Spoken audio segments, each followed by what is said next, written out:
Students, इस video के अंदर हमने जो क्वेश्चन सेलेक्ट किया है बेसिकली एक वाइब्रेशन का क्वेश्चन है जो कि हमसे पूछा गया था गेट 2001 के अंदर।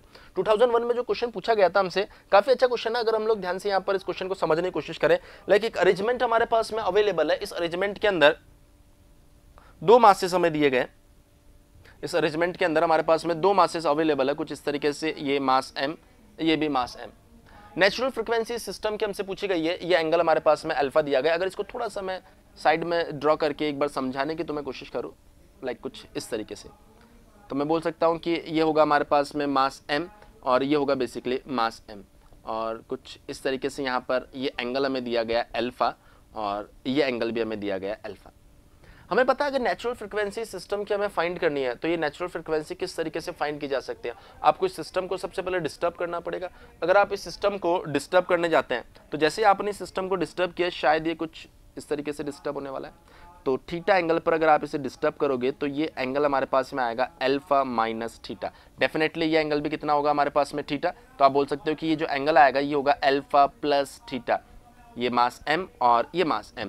तो इस पर्टिकुलर एक मास को अगर आप ऑब्जर्व करते हो तो mg इस डायरेक्शन में, तो डेफिनेटली ये जो कंपोनेंट आएगा ये कंपोनेंट रहेगा आपके पास में mg cos alpha plus theta, and यहाँ पर भी एक कंपोनेंट आप ऑब्जर्व करोगे जो रहने वाला है mg sin alpha plus theta. तो आप देख सकते हो यहाँ पर कॉस कंपोनेंट जो है बेसिकली उससे हमें कोई मतलब नहीं है, साइन कंपोनेंट यहाँ पर रिस्पॉन्सिबल है इसे वापस अपने मीन पोजीशन पर लाने के लिए। इसी तरीके से अगर यहाँ पर भी आप ऑब्जर्व करते हो तो mg यहाँ पर आपको देखने को मिल रहा है, डेफिनेटली इसका कॉस कंपोनेंट इधर होगा और साइन कंपोनेंट इधर होगा। तो मैं बोल सकता हूँ कि ये जो कंपोनेंट है ये इसकी मीन पोजीशन की साइड नहीं लेके जा रहा, लेकिन ये कंपोनेंट क्या होगा, इसको मीन पोजीशन की साइड लेके जाएगा। तो यहाँ पर बताया जा सकता है कि जो टाउ रीस्टोरिंग होगा, यहाँ पर जो टाउ रीस्टोरिंग होगा वो टाउ रीस्टोरिंग होगा कैसे, टाउ 1 माइनस टाउ 2, क्योंकि एक फोर्स का जो कंपोनेंट है वो तो उसको लाइक वापस लेके जा रहा है, लेकिन दूसरा फोर्स का कंपोनेंट उसको अपोज कर रहा है। तो यहाँ पर जो टाउ 1 है जो कि सपोर्ट कर रहा है, बेसिकली ये टाउ 1 किस तरीके से दिया जाएगा, यहाँ पर mg sin alpha plus theta multiply by l, minus जो अपोज कर रहा है mg sin alpha minus theta multiply by l। अगर आप इसको थोड़ा सा सिंप्लीफाई करते हो तो बेसिकली ये हमारे पास में जो टाउ रीस्टोरिंग आने वाला है, ये जो टाउ रीस्टोरिंग आपके पास में आएगा, ये आएगा tau restoring is equal to 2mgl cos alpha theta. So finally ये टाउ रीस्टोरिंग अगर आप यहां से पता कर लेते हो, I mass moment of inertia, ये मास m है, यहां से कनेक्टेड है ml²। इसी तरह का एक और मास है जो कि उसी सेंटर से कनेक्टेड है 2ml²। सो फाइनली अब आपको सिर्फ यहां पर इक्वेशन मेंशन करनी है। आप लिख सकते हो यहां पर I theta double dot plus tau restoring is equal to 0। तो बेसिकली इसे कैसे लिख सकते हैं हम लोग, 2ml² theta double dot plus tau restoring is 2mgl cos alpha multiply by theta is equal to 0।